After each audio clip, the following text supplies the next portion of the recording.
Meu nome é Renata Cruz, eu sou empresária e fundadora do Foodness, uma empresa de estratégia, gestão e consultoria para negócios de alimentação. E você está ouvindo Foodness Talks, o podcast que toda semana recebe gente que empreende para falar de negócios e compartilhar aprendizados. Conteúdo feito por quem conhece a realidade do dia a dia e passou ou passa pelas mesmas coisas que você, que tem ou está pensando em abrir um negócio. O Foodness Talks é um podcast para você que entende que empreender é muito mais do que glamour. É sobre sangue, suor e boletos. Mais um Foodness Talks. E depois de 25 anos de história, é natural que o mundo ao redor tenha mudado. E com ele, as exigências do mercado, dos clientes e também do nosso time interno. Atualizar a gestão não significa romper com o passado, mas garantir que os negócios sigam relevantes, competitivos e preparados para os próximos ciclos. É reconhecer que os processos que trouxeram a empresa até aqui talvez não sejam os mesmos que vão levar a gente adiante.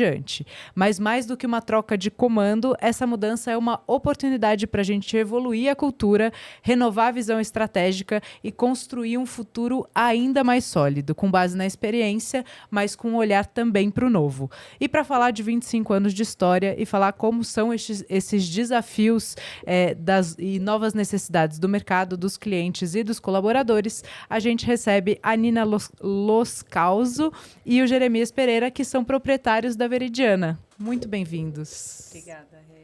Obrigado, um prazer estar aqui. Muito bem. Bom, vamos lá. 25 anos é chão.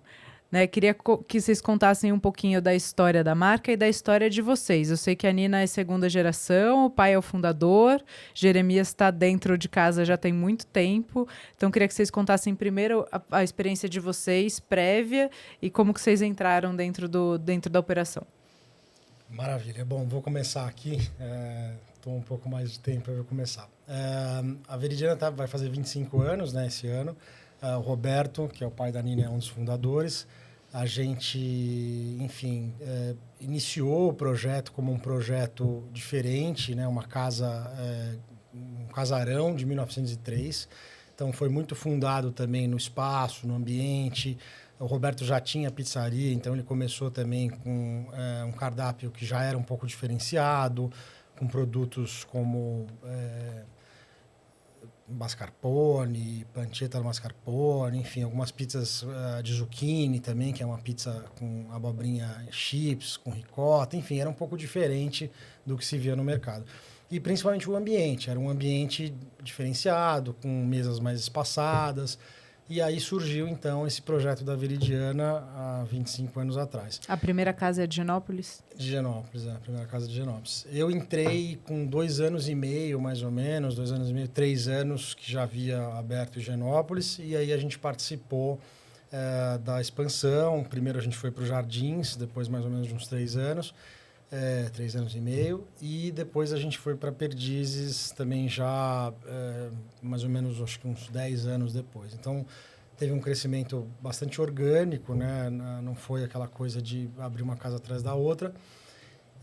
E aí eu entrei para fazer a parte de gestão, para fazer a parte administrativa. Quantos anos você tinha? Eu tinha 27. Tá. E o Roberto... E o que você tinha feito antes? Bom, eu trabalhava com propaganda. Tá. Eu era publicitário, trabalhava com propaganda. Trabalhei, acho que 7 anos com propaganda. Trabalhei na Macan, trabalhei na Fischer. Enfim, era redator publicitário. Tá. E aí, enfim, tive um período da carreira que eu não estava muito querendo continuar a fazer isso. E aí eu conheci o Roberto, né? A gente conversou. E no começo eu até entrei um pouco, fazendo um pouco de salão no começo, para conhecer o lugar. Eu fiquei um mês, mais ou menos, na recepção, meio que gerenciando. E aí eu comecei a ver também algumas questões de escritório, que não estavam, enfim, muito organizadas. E acabei caindo para esse lado, né? A parte de gestão tá sempre alguém esperando alguém aparecer com aptidão, assim. O dono do negócio tá sempre falando, quem vai pegar essa bucha? Exatamente. Foi na você. época era uma baita bucha, assim, tinha, enfim, bastante coisa para ajeitar. E aí, então, eu acabei encaixando melhor nessa área administrativa, fui aprendendo bastante, fui fazendo curso, aí a gente foi estruturando melhor a parte financeira, planilhas, sistema, enfim, setor de compras, até brinco, né? Acho que até falei para você que no começo eu atendia o telefone, queria falar com o RH, só um minutinho. Voltava, eu mesmo atendia. Falar com o marketing, saía, voltava. O escritório eram eu e mais 2 pessoas, então era bem, né, assim, enxuto. A gente tinha que fazer de tudo. Então, no começo eu ficava, sei lá, das 11 da manhã às 5 da tarde no escritório, depois eu voltava, ficava das 8 à meia-noite mais ou menos no salão. Então, eu vivia muito aquele ambiente, né? Para poder conhecer, para poder aprender. E aí, com o tempo, a gente também foi melhorando, foi crescendo. A gente, né, depois abriu a unidade dos jardins. E aí a gente foi estruturando melhor, né? Foi contratando gerente financeira. A gente começou a ter um setor de RH. O setor de compras também começou a crescer. A gente, enfim, começou a estruturar melhor pedidos de compras, recebimentos, né? Um que pedia e outro que recebia. Enfim, todo aquele beabá que você conhece melhor do que todo mundo, mas que na época não tinha um Foodness, né? Então as pessoas não tinham tanta noção de como era. Então, Tá vendo? Valorizem, gente. O caminho tá bem mais, um pouquinho mais azeitado, né? Já foi mais difícil. Nossa, muito difícil. A gente tinha que aprender assim, na intuição, quase, né? Tentativa e erro. Tentativa e erro. Então, e hoje, qual que é a sua cadeira? Então, hoje eu sou diretor-geral, né? Eu cuido de toda a parte de gestão, a parte administrativa, RH, marketing, compras. E também acabei indo um pouco também para o operacional, porque eu brinco que assim, quando você está administrando, você precisa saber o que você está administrando. Sim. Então, não tem como administrar sem entender o que você está administrando. Então, o Roberto e o Toninho, o Roberto Los Causo, que é o pai da Nina, e o Toninho, eles hoje veem muito essa parte de salão. Eles vão quase todo dia, vem muito salão, vem também parte de gastronomia. E eu faço um pouco mais a parte administrativa. A Nina, ela vai falar também toda a parte que ela faz, que é bastante coisa também. Então, a gente tem, nós 4, a gente se encontra semanalmente para, enfim, discutir todas as áreas, né? Tanto a área administrativa, quanto alguma questão de RH, alguma questão de marketing, de estratégia, de redes sociais, eventos, gastronomia também. Semanalmente, a gente se encontra para tocar tudo junto aí e colocar na mesa a pauta do que seguia, assim, para a semana seguinte. Perfeito. E você, Nina? Conta de antes e aí como você decidiu entrar e o que você cuida hoje? Bom, antes, na verdade, eu sempre gostei de hospitalidade, receber. Desde criancinha eu tinha isso, acho que já geneticamente falando. E aí acabei fazendo hotelaria, fiz uma pós em gastronomia e já me enveredei bem cedo no ramo dos restaurantes na cozinha. Mas era bem nova, acho que não tinha muita experiência, estava bem crua ainda. E fiquei um pouco, ressabiada, talvez, com os turnos, né? Era um ambiente bem masculino naquela época, faz já mais de 20 anos isso tudo. E aí acabei querendo sair. Falei, não quero seguir por esse caminho, vou tentar seguir por um outro plano, mas ainda assim falando de gastronomia e enfim. E aí eu acabei indo trabalhar com a Rita Lobo no Panelinha, que foi uma escola maravilhosa. E depois fui para a Folha e aí acabei seguindo por esse caminho mais do jornalismo gastronômico. Tá. Então, escrevendo sobre comida, bares, restaurantes, viagens, trabalhei em revista. Mas aí, em determinado ponto, foi mais ou menos perto acho que da inauguração da Veridiana de Perdizes, eu vi que eles estavam um pouco sobrecarregados, acho que era o começo do Instagram também, eles não sabiam fazer muito bem essa parte de redes sociais, que era muito nova. Como eu já tinha expertise do jornalismo gastronômico, eu comecei por aí. Falei, vou ajudar aqui, mas continuava com meus outros trabalhos, né, de jornalista. E aí fui pegando isso, aí foi aparecendo, sei lá, oportunidades de fazer outras coisas, eventos. E aí acabou que um pezinho aqui, outro ali, de repente eu já estava de corpo e alma no negócio. E foi muito bom também, porque dos meus irmãos, a gente tem o Guilherme, que é mais velho, que está junto no setor de compras, mas dos outros irmãos, ninguém está nesse ramo, cada um tem uma profissão diferente. Então, acaba que eu acho que é bacana para os meus pais, né, verem que tem alguém... Sim, que tem uma continuidade, né, para a história. Exatamente, que está ali super empenhado também, gosta. E é isso, né, uma coisa da gastronomia que é fato. Se você é mordido por esse bichinho e você tá ali, é muito difícil você conseguir sair, né? Sim. E aí, hoje em dia, eu cuido muito, assim, dos eventos. A gente faz eventos corporativos, aniversários, diversas comemorações. E a área de casamentos, que foi um leque que acabou se abrindo pra gente. E é uma coisa que é muito legal. E toma bastante do meu tempo também, né? Imagina, a noiva é tão fácil. É bem tranquilo. Eu tive buffet, né? Mas sabe. é a noiva, a mãe da noiva, a sogra da noiva, muitas vezes o noivo, é o dia de todo Quando mundo, junta né? todo mundo, então, fica uma loucura, Sim. né? E, então, é bem legal, porque às vezes a gente tem, sei lá, 2, 3 casamentos por final de semana e movimenta também, às vezes, um período que a gente não estaria abertos. Então, eu cuido bastante dessa área dos eventos em si.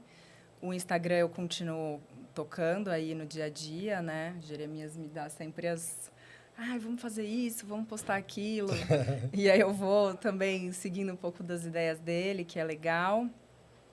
E é um pouco disso, né? A gente, cada um tem a sua área, a sua expertise maior, mas a gente é muito orgânicos nessa gestão. Então, um dá input para o outro, um vê, acho que a gente podia melhorar isso aqui, ou esse antipasto, de repente, a gente podia, sei lá, fazer algum ajuste, sobremesa precisamos trocar não sei o quê. Então, a gente vai se complementando no dia a dia. E, claro, né, são 500 grupos, é a manutenção, é o RH, é o não sei o quê, e a gente fica a par de tudo o tempo todo e vai vendo como a gente pode ajudar, como a gente pode, né, enfim, tocar o barco para que continue sendo algo bom, né, aí ao longo dos anos. Sim. E me conta uma coisa, então seu irmão trabalha com vocês, ele centraliza a parte de compras e você cuida da rede social e eventos. Exatamente. E como é trabalhar com o pai? É bem tranquilo. Acho que no começo era mais difícil. Acho que o Jerry também sabe um pouco disso. Acho que no começo, o meu pai e o Toninho, né, que são essa primeira geração, vamos dizer, eles eram mais resistentes às mudanças. Então, a gente tinha ideias, a gente queria fazer coisas, eles ficavam meio assim... Deu certo até agora, não venham mudar as coisas. Exatamente. Sim.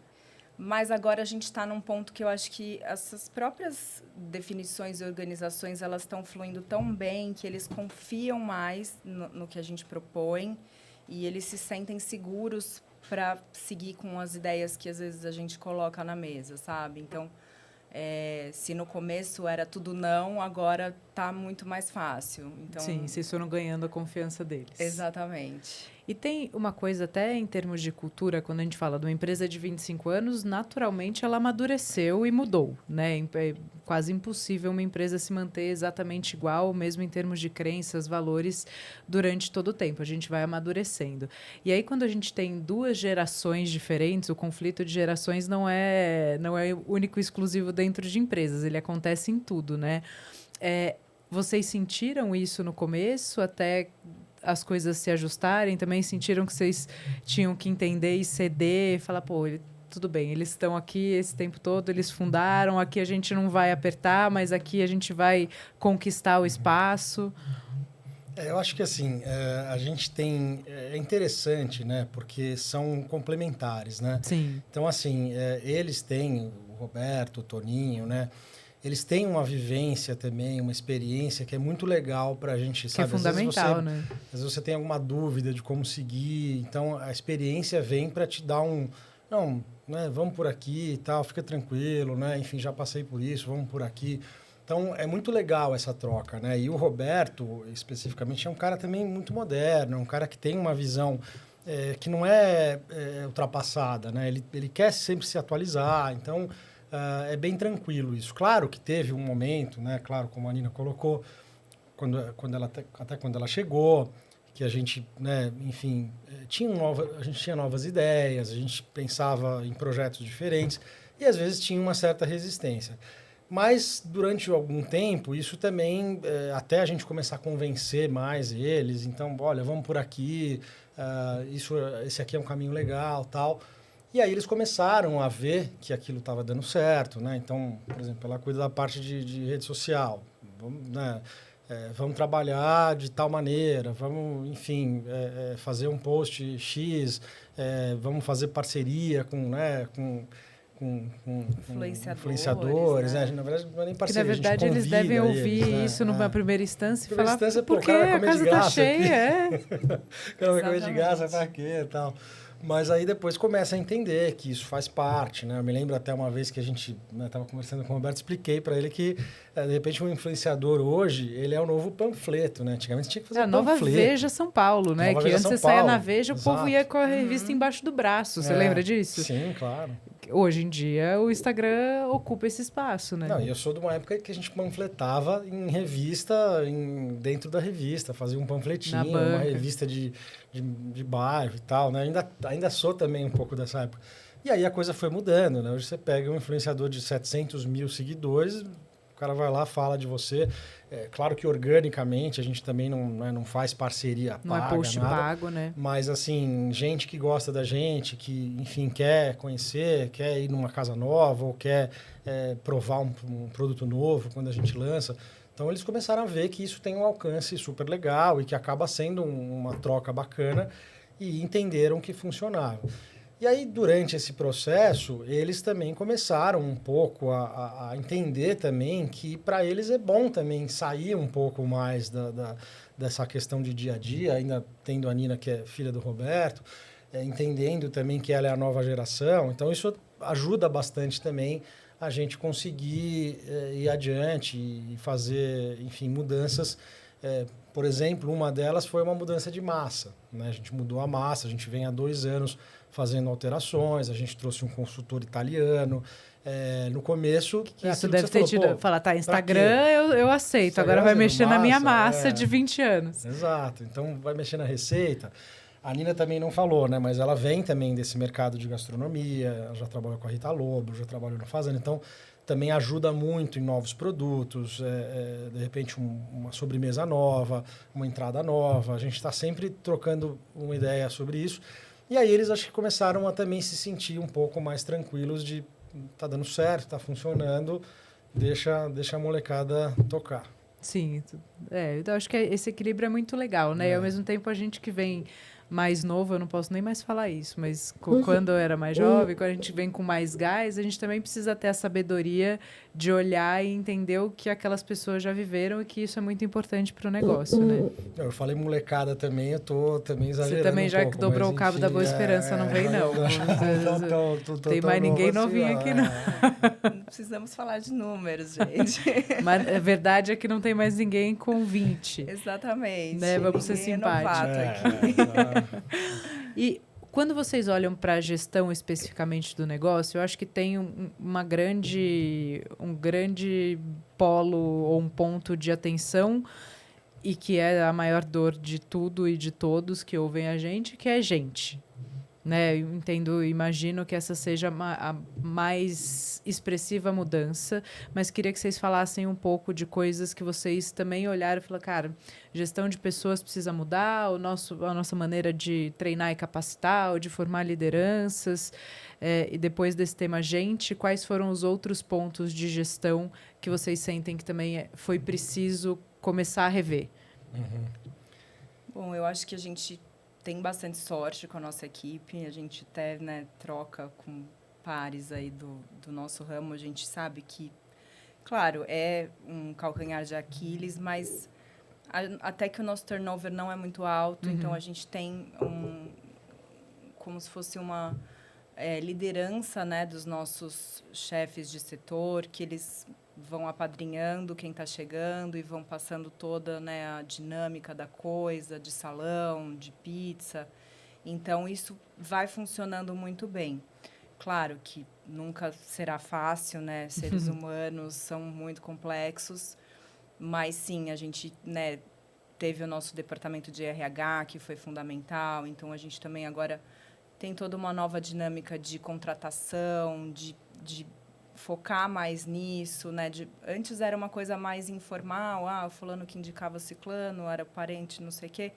Então, agora a gente acho que deu uma profissionalizada nisso e tem toda essa questão, né, do treinamento, da gente...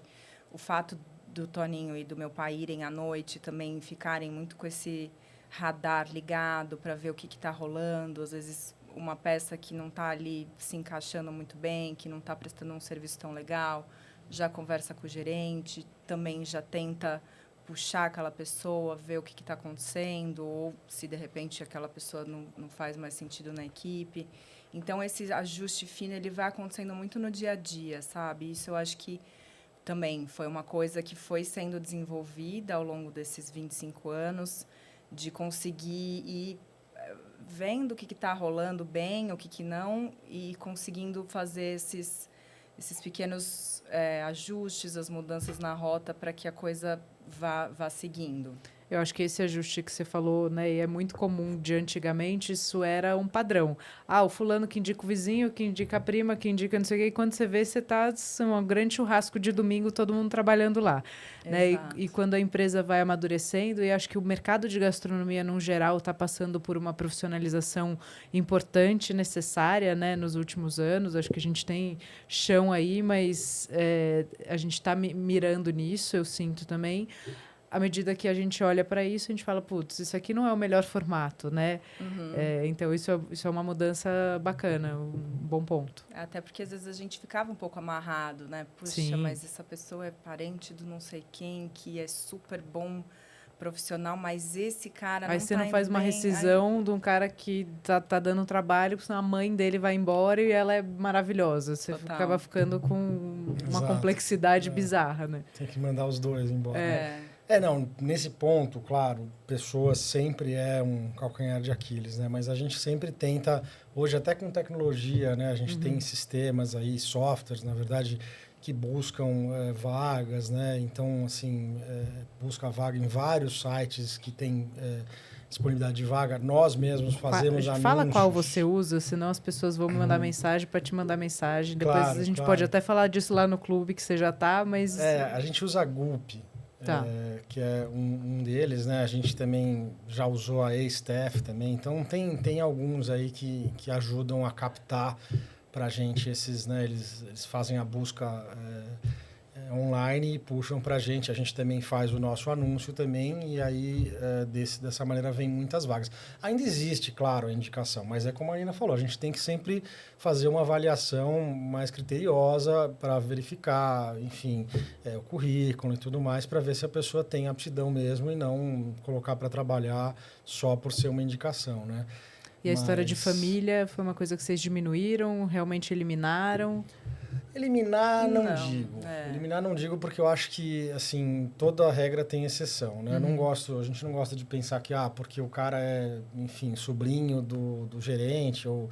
Gerente até não, porque a gente não gosta muito, né? Como é subordinado, a gente prefere não ter. Mas, de repente, um garçom tem um primo e tal, a gente não vê problema. Mas a gente tem que fazer uma entrevista com esse cara, a gente tem que ver o currículo dele. A gente faz muito também teste, então, de repente, ele vai trabalhar de extra um dia, aí a gente vai fazer uma avaliação. E como ela falou, o Toninho e o Roberto, além do gerente, estão também avaliando postura, enfim, como servir.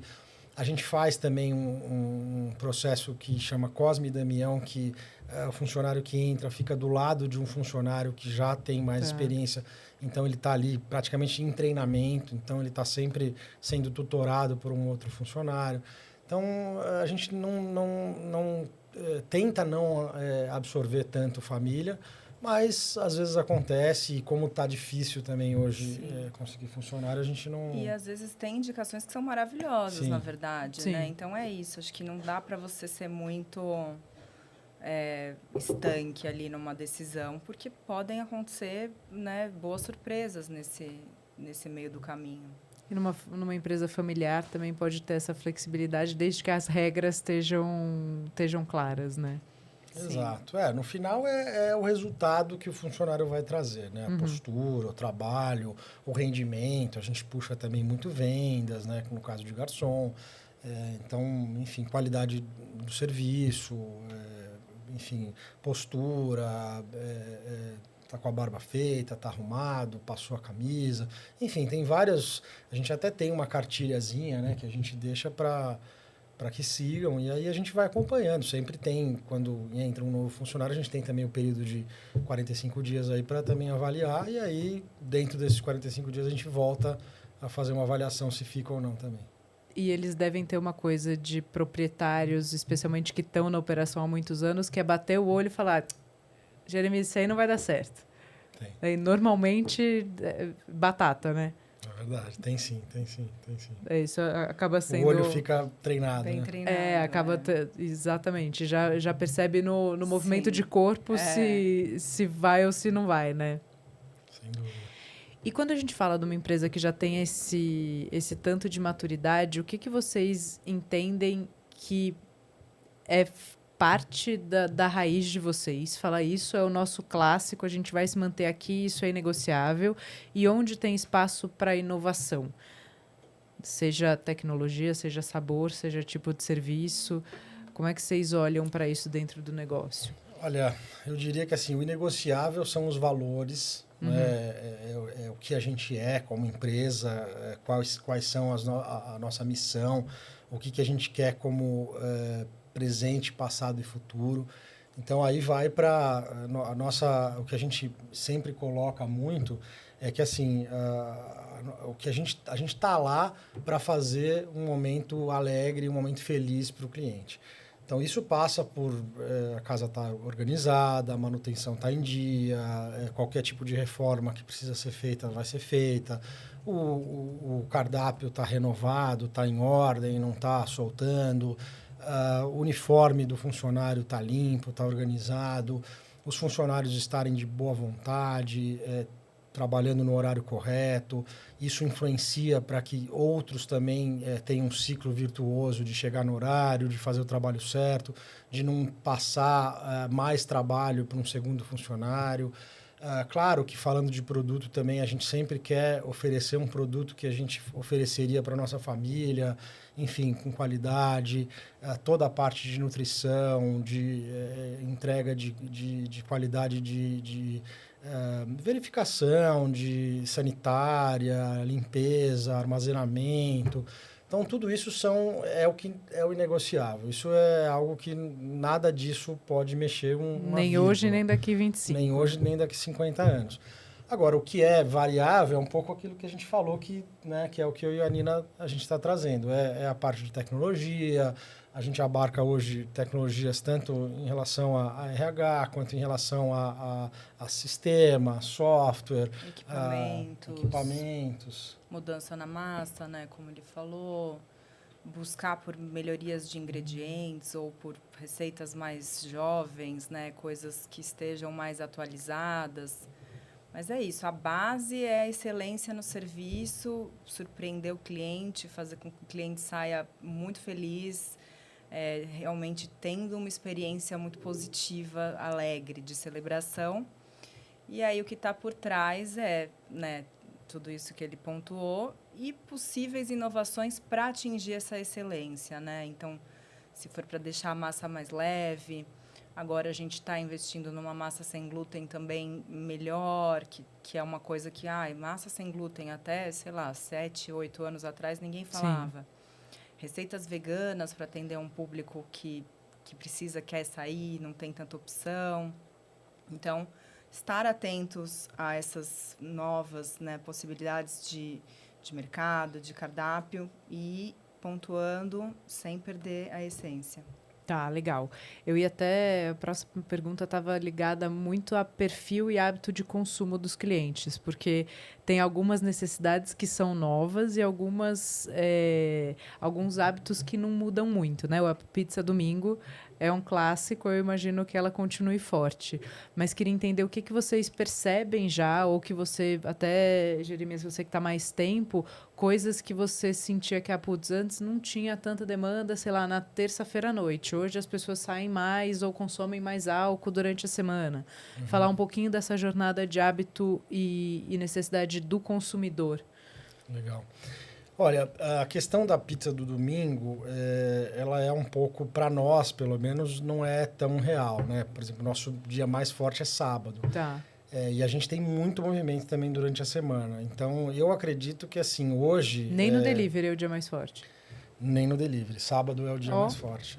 Porque sábado é um dia que começa cedo e acaba tarde. O domingo ele começa cedo e acaba cedo. Sim. E a sexta começa tarde e acaba cedo. Então, o sábado você tem um tempo maior de atendimento, tanto no delivery quanto no salão. E assim, eu acho que o que a gente busca, né, a nossa ideia, sempre foi de ter essa questão do ambiente. Então, a gente tem hoje um espaço que ele é um espaço agradável, um bom serviço, uma boa carta de drinks, né? A gente depois até vai chegar a falar nisso.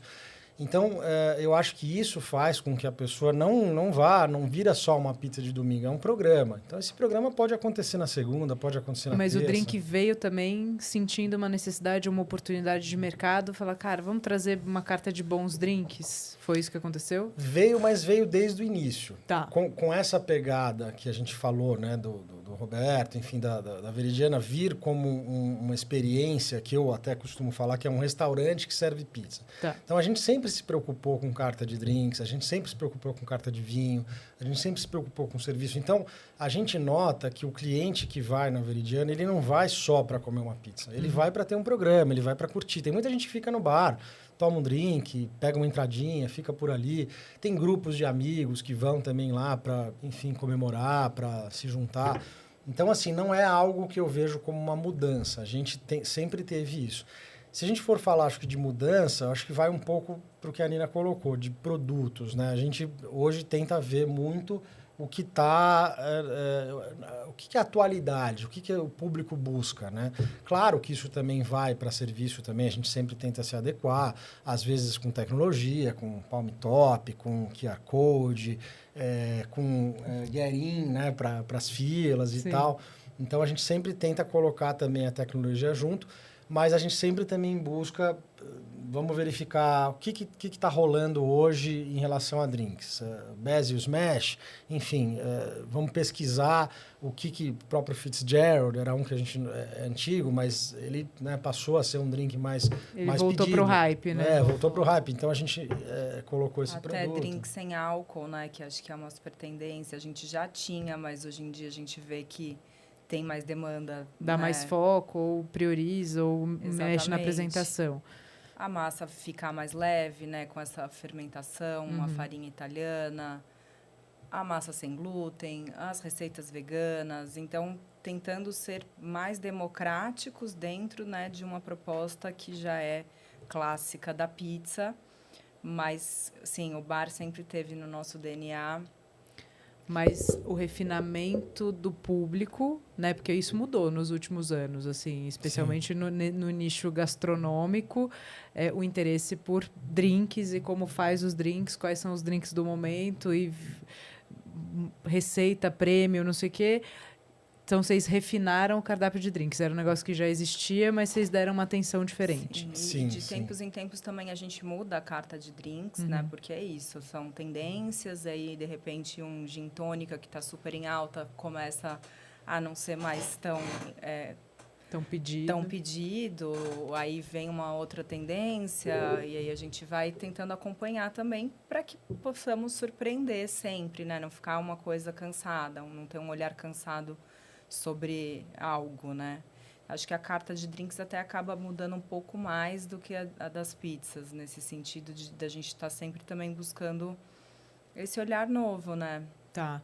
E o consumo de vinho nesses anos? Essa é uma curiosidade que eu tenho, porque a gente teve momentos, né, onde vinho era assim, a nova moda e tudo, a gente sempre bebeu vinho, mas aí teve uma coisa, a gourmetização do vinho, depois isso caiu num outro lugar, um pouco mais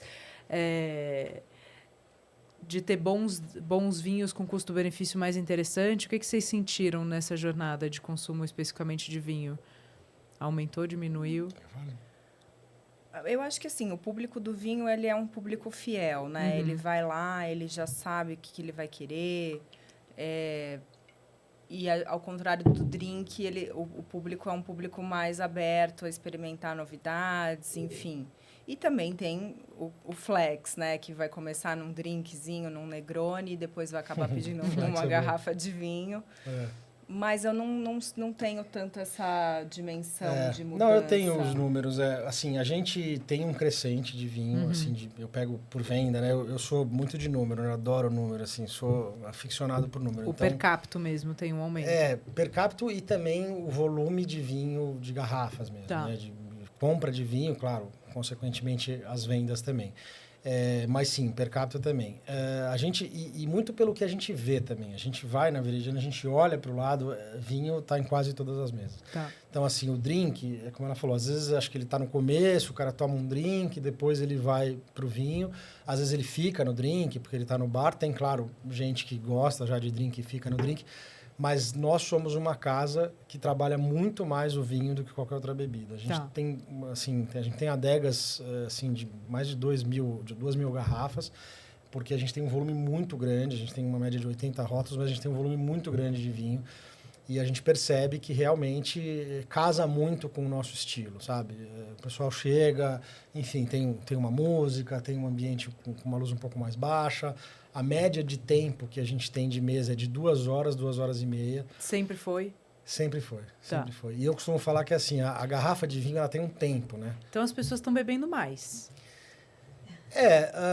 Eu acredito que, assim, difícil de falar se estão bebendo mais ou não. A gente pega pelas vendas, elas vêm num crescente, mas eu acho que, assim, talvez sim. Teve uma época de lei seca e tal, que o pessoal deu uma reduzida, né? Depois veio a uberização, né? Veio o Uber e tal. Hoje em dia tem muita gente que nem carro tem mais. Então, isso é uma questão até do valet, né? Que fala com a gente que vem menos carro hoje. Reclamam do lado deles ali. Então, assim, eu vejo que hoje talvez a gente tenha uma venda de consumo alcoólico até maior do que antes. Isso pode até ser pela questão da 99, do Uber também, de ter essa de ter solução essa e você ter tranquilidade, tranquilidade de beber mais, né? Não, e às vezes até de ambiente de consumo, né? Porque a gente tem visto várias, né, matérias falando que o álcool é o novo cigarro, que, enfim, que estão demonizando um pouco o consumo do álcool.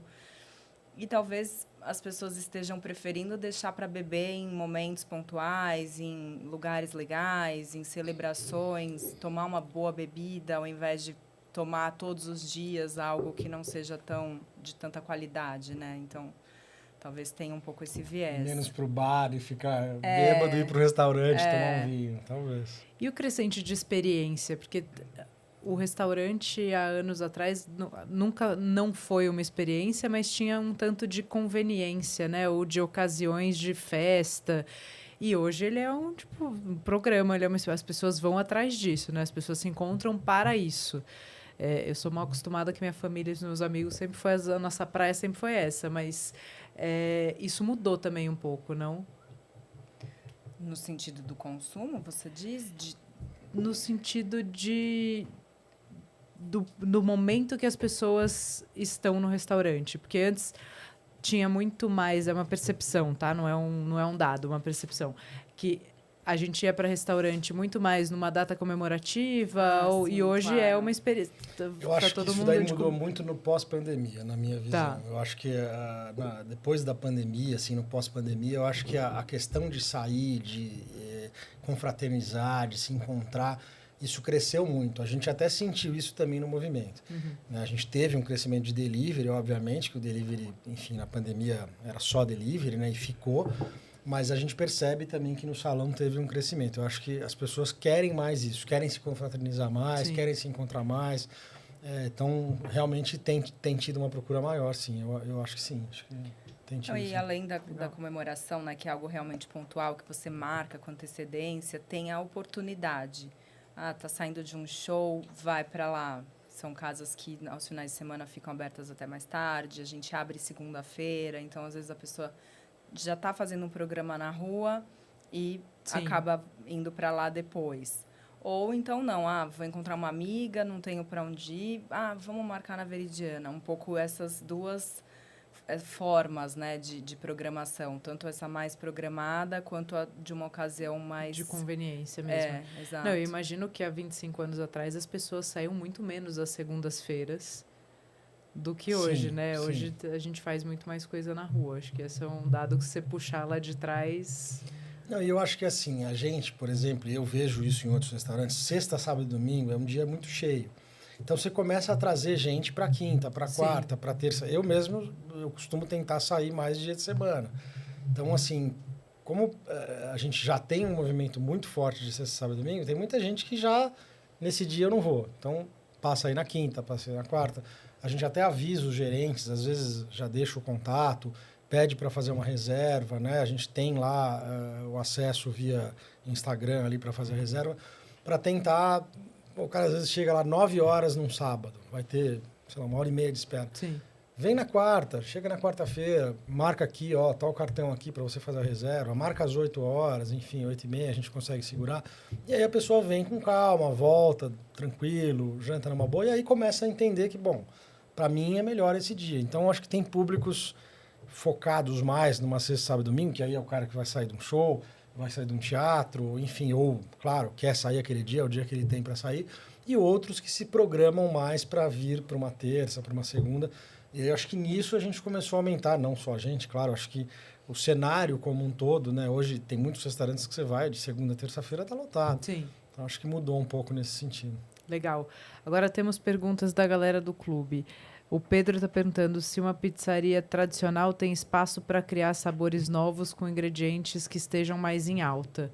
Eu acho que é legal essa percepção, né? Eu acho, às vezes, por ter 25 anos, as pessoas têm essa impressão que a Veridiana é uma pizzaria tradicional, mas vocês já nasceram com essa cara menos tradicional e mais focada em aproveitar os ingredientes ou trazer pizzas novas e diferentes.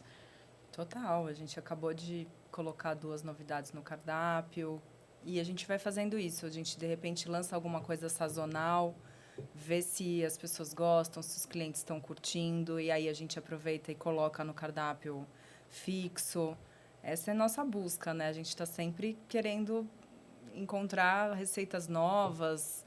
A gente tem uma pizza de Lindt com queijo brie, frutas vermelhas, que já é antiga, mas que é um sucesso. Alô, Márcia. É sucesso até hoje. Não dá para Márcia delivery essa aí. Que foi, na época, né, uma inovação, mas até hoje ela se mantém atual, então a gente deixa ela no cardápio, até porque é sucesso de público. Então, a gente curte muito essa busca, né, de ingrediente, de combinação, de receita. Eu acho que é isso que move, né? Senão, se você ficar parado naquilo que fazia sucesso há 25 anos atrás, de repente, você deixa de ser um lugar interessante, né, para as pessoas quererem ir. Sim. E qual que é a pizza que mais vende? Calabresa Margherita? Burrata ao pesto. É mesmo? Eu achei que eram as clássicas. Não, Margherita sempre vende muito, né? A gente tem a Della Nona, que tem mussarela com calabresa, né? Que, eu amo essa. Essa é ótima também. Mas a burrata ao pesto é incrível. Acho que a burrata ela teve um movimento muito forte, né? O produto como um todo, né? de São Paulo, no Brasil. E aí é uma receita que a gente criou já há bastante tempo. Ela vai burrata, tomate cortadinho, tipo de brusqueta, assim, e molho pesto. Pinole, acho também, né? Não, essa não vai pinole. E é um sucesso, vende muito, assim. É a nossa best-seller, é a que mais vende. Olha, eu achei que calabresa manteria a pole position. O Marcelo perguntou como criar demandas em outros dias da semana, fora sexta e sábado. Chegaram a fazer alguma ação para aumentar as vendas nos dias de semana? Olha, no passado, sim. Eu acho que tem um pouco do que você falou. Acho que no passado a gente tinha um pouco menos de movimento na segunda, na terça, na quarta. A gente chegou a fazer, enfim, alguns eventos, a gente tinha alguns dias que a gente colocava mais música, a gente tinha alguns dias que a gente trabalhava com alguns tipos de combos, né? Aí voltando mais para delivery, mas sim também. Mas hoje não. Hoje a gente tem o nosso cardápio normal, a gente tem o serviço, né, à la carte normal, a gente tem música todas as noites, então todas as casas a gente tem música todas as noites, piano, jazz, bossa nova, um som não tem vocal, né, só instrumental. E como a gente percebeu ao longo do tempo que esse movimento também de terça, de quarta, foi num crescente, a gente passou a não ter mais nenhum tipo de ação nesses dias. Porque eu acho que, assim, até pensando no lado, né, de gestão e tudo mais, eu acho que você tem que tomar muito cuidado também com essa coisa do que você vai oferecer. Se você fizer muito desconto, se você também colocar muito, inventar muita coisa, né?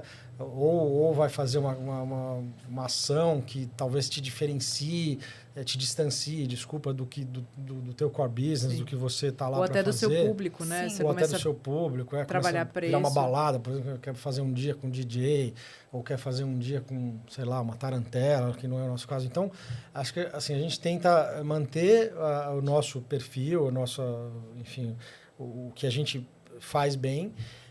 E aí o que a gente tenta trazer para esses dias é um pouco, até um serviço um pouco melhor, uma atenção um pouco maior, um momento que a gente pode trabalhar mais o ticket médio. É isso que eu ia falar, você briga pelo ticket, né? E você não atende tanta gente, mas você consegue vender mais. Exato. E puxando um pouquinho a sardinha para o meu lado, os eventos, né? Os eventos durante a semana funcionam super bem, então a gente tem muito evento corporativo, aula médica, premiação, enfim, uma série de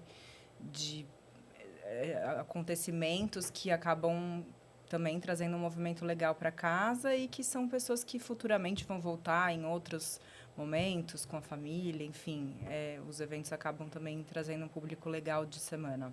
Isso eu acho que é um tema muito interessante, porque evento, para mim, é uma fatia de faturamento muito importante dentro de restaurante, né? E a gente, às vezes, ou negligencia ou nem pensa nisso.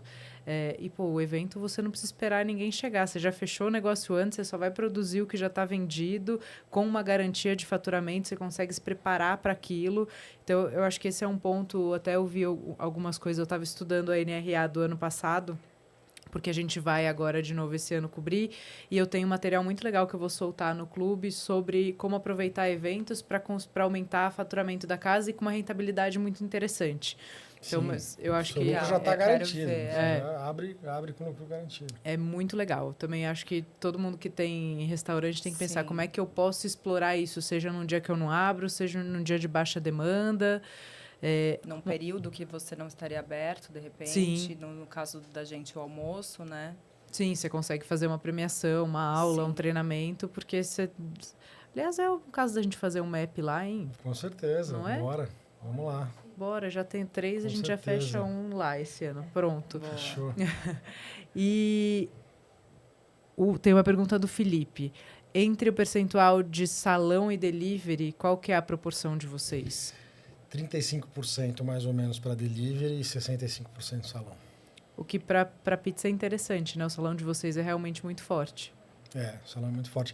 Na verdade, a gente cresceu nos dois segmentos, né?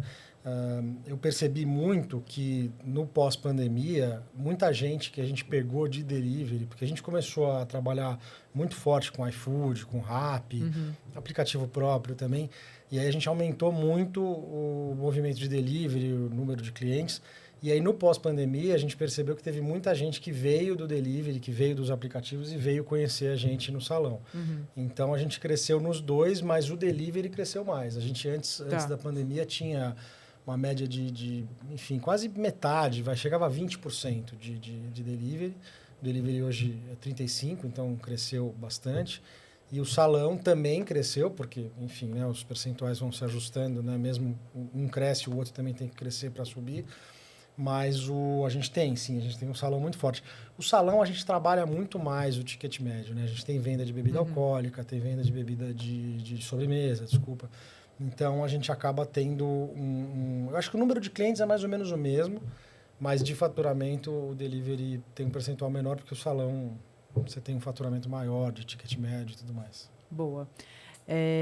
Eu já quero entrar na parte do prêmio, e aí tem a ver com a próxima pergunta que o Felipe mandou aqui também, mas o Beto perguntou, ter muitas casas e sócios é um desafio de harmonia e negócios numa regra geral. Como gerir 3 casas sem deixar nenhuma para trás, mantendo um mesmo olhar, uma mesma visão, o mesmo padrão? Eu acho que essa questão, né, que eu pontuei anteriormente, do fato deles irem todas as noites, se revezando, né, entre as casas. Eu estou mais presente em uma, porque tem mais eventos em uma. O Jeremias está em outra, porque XPTO. Mas a gente fica o tempo todo circulando, né? E os gerentes, os grupos. Então, é uma coisa meio onipresença, para não deixar ninguém descoberto, né? Não adianta você vestir o santo e descobrir o outro. Então, acho que é essa questão, integração, né? entre os gerentes de casas diferentes também é super importante, né? Super, eles super se ajudam, né? O tempo todo estão conversando, às vezes precisa de uma ajuda, eu estou precisando de um extra, alguém me manda. Então, realmente, a gente fala, né? Internamente, a gente fala família veridiana, mas tem muito esse lugar de família, de todo mundo se ajudar, de não ter uma... não, essa casa não tem nada a ver, não vou fazer nada. Todo mundo é muito integrado nesse sentido e eu acho que isso ajuda muito, né? E as casas serem próximas também ajuda, né? Porque Com você certeza. consegue criar essa unidade e falar, putz, tô sem um braço aqui, me ajuda. E as pessoas estarem juntas fisicamente, porque é muito fácil acontecer de virarem 3 eixos completamente diferentes, onde o gerente de uma casa fala, não, essa é minha casa, eu vou fazer do meu jeito, e vice-versa, né? Então, esse é um ponto também que ajuda bastante. Eu acho que a gente tem muita interação entre as casas. Então, às vezes, a gente tem um chefe de bar que ele é dos Jardins. E aí, em algum momento, a gente também precisa que Higienópolis seja replicado os drinks que estão novos dos Jardins para lá. Então, ele vai lá e fica um período lá treinando. Então, a gente, às vezes, troca até. Sai um de Higienópolis, vai para os Jardins. O chefe de bar dos Jardins vai para Higienópolis e fica por um período lá até ajustar os drinks. A gente faz também muita reunião, por exemplo, com os chefes de pizza, para entender o que está acontecendo aqui, o que está acontecendo ali, por que aqui teve X problema com a massa, por que aqui não. É a temperatura de forno, é o próprio forno, às vezes a gente ajusta algum equipamento, né? O próprio forno, a gente chegou a diminuir a altura de um dos fornos, porque a gente achou que estava assando um pouco menos do que na outra casa. A questão de câmera fria, a gente alterou as câmeras frias para ter câmera fria só para massa, porque em uma casa o cara abria e fechava toda hora para pegar um outro produto e aí ia diminuir a temperatura. Então a gente sempre tenta ir buscando esses pequenos detalhes para achar aonde que a gente consegue manter esse padrão, né? Então tem isso. E claro, como ela falou, a gente tem 3 casas, o Roberto e o Toninho, eles praticamente vão 2 dias em cada uma. Então, eles vão 6 dias durante a semana, eles estão em alguma casa verificando. Eu também acompanho um pouco, às vezes, nos Jardins, às vezes Higienópolis, às vezes Perdizes, a Nina também. E a gente tem hoje, é legal falar também, assim, gerentes que hoje são praticamente gestores de cada unidade. Tá. São caras que estão com a gente, o Jardins está há 18 anos, o de Higienópolis está há 12 anos... O de Perdizes, ele começou com a gente, enfim... acho na que faxina. Mais de 18 anos, começou como faxina, foi subindo e tal. Hoje é gerente de Perdizes. Então, são caras que estão muito conectados com a nossa cultura, conectados com a gente. A gente faz reuniões com esses caras, principalmente os gerentes, mas também os subgerentes, os chefes de área, semanalmente. E eles estão muito conectados com o que a gente espera deles. Eles sabem já ter a nossa visão como se fosse realmente um gestor de cada casa. Então, esses caras acabam meio que jogando um pouco a cultura já e a estrutura e toda essa questão de padrão para cada unidade com a nossa visão, né? Com o tempo, eles já também se adaptaram e pegaram essa... E ter lideranças formadas dentro de casa, né? Porque aí você realmente tem replicadores. Sim. E acho que eu ouvi o Rodrigo Testa falando isso, que a gente consegue crescer quando a gente forma equipe, né? A gente crescer antes de formar a equipe, muito provavelmente a gente aí cria esse problema que o Beto falou aqui. Como vocês veem o futuro das pizzarias? Uau! Nossa, difícil essa, hein? Olha, uma das questões que a Nina colocou, que é essa questão da massa sem glúten, da gente buscar uma leveza. Então, a gente veio trocando a massa para uma farinha italiana, para uma fermentação longa. A gente está trabalhando agora numa nova versão da pizza sem glúten. A gente tem as opções de queijo vegano. Eu vejo que as pessoas hoje elas querem se alimentar melhor. Então, isso eu acho que é uma coisa importante. Não só em relação a sem glúten ou a com glúten, mas, como eu falei, da massa, uma leveza. Isso eu acho que talvez seja, a gente, enfim, ver como algo que seja, não digo nem o futuro, acho que já é o presente, né? Sim. Futuro difícil imaginar, mas o que a gente vê hoje como um presente que, para se atualizar, acho que é um pouco isso, ter produtos leves, ter ingredientes de boa qualidade. A gente sempre vai atrás do melhor ingrediente, então a gente vai atrás de uma mussarela de búfala, a gente tem uma mussarela de búfala 100% búfala, que é um produto mais leve. Enfim, a gente faz muito teste. Também, né? Tem bastante vegetal, o nosso tomate seco é feito na casa. Ter essa busca por ingredientes frescos, né? Por uma qualidade dos ingredientes. Então, acho que talvez indo menos para o lado dos ultraprocessados, né? De coisas mais químicas, se, né, puderem ir nesse direcionamento, eu acho que é bem interessante, porque o público, além, né, do paladar, também está muito conectado com a saúde hoje.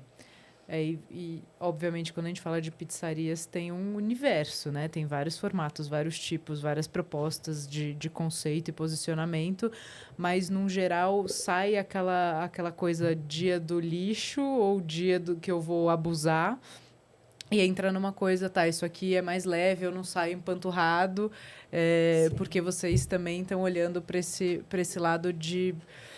Não vou dizer que é comer mais leve ou nem talvez comer melhor, mas é uma consciência maior do que tá botando para dentro, né? Isso entra como um... Já chegou, eu também concordo com você. Não, totalmente. Você tocou num ponto que é fundamental. A pizza, ela tinha essa visão de fast food e tal, porque talvez venha de uma história de, sei lá, Pizza Hut, enfim.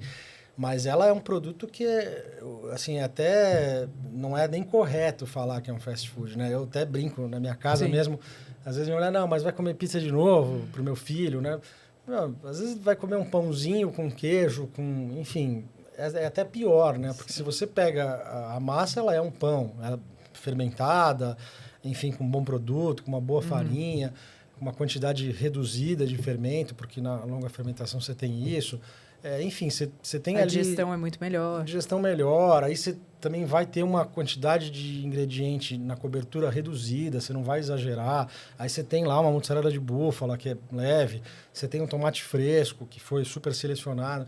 Então, eu não acho que essa questão do dia do lixo, eu sou meio contra, né? Porque eu acho que a pizza hoje ela não é mais como era antigamente, exatamente. Tem algumas que ainda representam esse lugar e que eu acho que tem o seu espaço. Ontem mesmo a gente estava passando na frente de uma dessas pesada, cheia de óleo. Eu falei, nossa, e uma dessa qualquer dia? É uma vez no ano, mas tem seu lugar. Mas não é nem uma briga direta com vocês em termos de concorrência, porque é outro produto, é outra história, né? E às vezes tem até aquela memória infantil, né? Sim. Eu queria Não, nesse meu caso, eu estava realmente pensando no dia do lixo. Aí era 100% assumido. Agora, contem um negócio. Tivemos um prêmio, não? Super legal. Semana passada, fomos agraciados no 50 Top Pizza, América Latina. Ficamos em 11º lugar. E entramos pro 100 melhores do mundial, do mundo, né? Entramos para 100 melhores do mundo. Foi incrível. E além disso, que foi uma surpresa assim surreal, que a gente já estava lá em êxtase, fomos premiados como melhor carta de drinks. Que legal. Entre os concorrentes. Então, ficamos nas nuvens. Foi incrível. Não, e o Felipe perguntou aqui do futuro das pizzarias. Eu acho que é importante a gente trazer um dado que eu estava outro dia pesquisando, que o Brasil é o segundo país que mais consome pizza no mundo, né? E São Paulo, a segunda cidade. Nova York é a primeira. Então, a gente tem muita oportunidade. Eu acho que realmente é uma comida que, pra gente, é um comfort food. Né? Concordo com você, não é o dia do lixo, o comfort o comfort food. E pelo desenvolvimento aí de novos ingredientes, a facilidade da gente conseguir acessar as fermentações longas que trouxeram uma história da facilidade da digestão mesmo, e que acabam facilitando a gente entrar nesse escopo do melhor produto para o que as pessoas buscam hoje.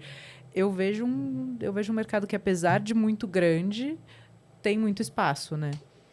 E acho também que a pizza no Brasil tem muito esse lugar da confraternização, que diferentemente de outros países, que é uma coisa mais individual, mais rápida até, aqui você tem esse momento, né? Então, é uma oportunidade de celebração, de você encontrar amigos, familiares.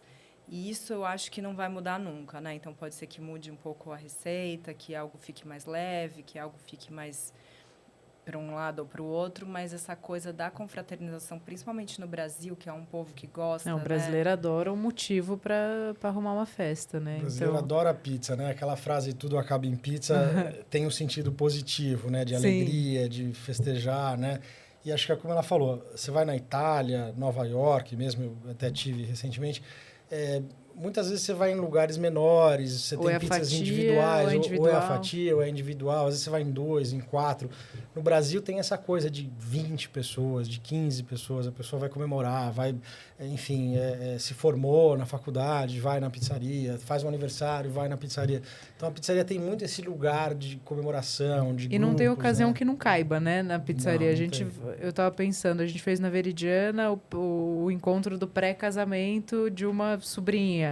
Aí, aniversário, todos os meus aniversários do meu tio-avô, por exemplo, eram na Veridiana. Ah, que legal. Então, a gente tem um monte de ocasião, né? Chá de bebê, tudo que você pode, né? Encontro de família, encontro de amigo.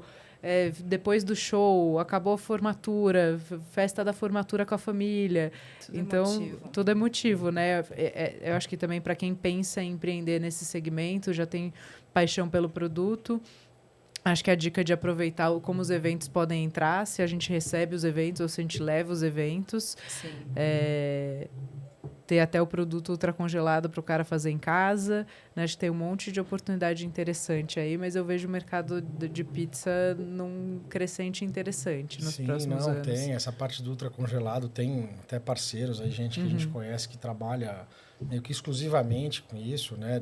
Já chega prontinho lá, você vai fazer teu evento na tua casa, puxa a pizza ultracongelada e serve, é super bacana. Realmente tem várias pontas aí, né? Sim, muito bom. Bom, então significa que vamos a Nápoles. Vamos a Nápoles.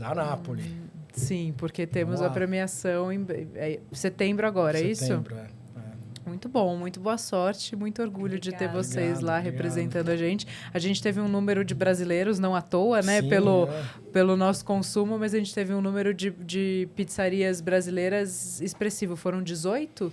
Foram 25. Nos 50? 25 dos 50. Ou seja, metade. É tudo nosso, gente. Um beijo para todo mundo, mas é tudo nosso. A pizza do brasileiro. É verdade. 25 do Brasil, se eu não me engano, acho que de São Paulo, de São Paulo capital mesmo, acho que foram 6, se eu não me engano. Não, acho que foi um pouco mais, não me lembro agora.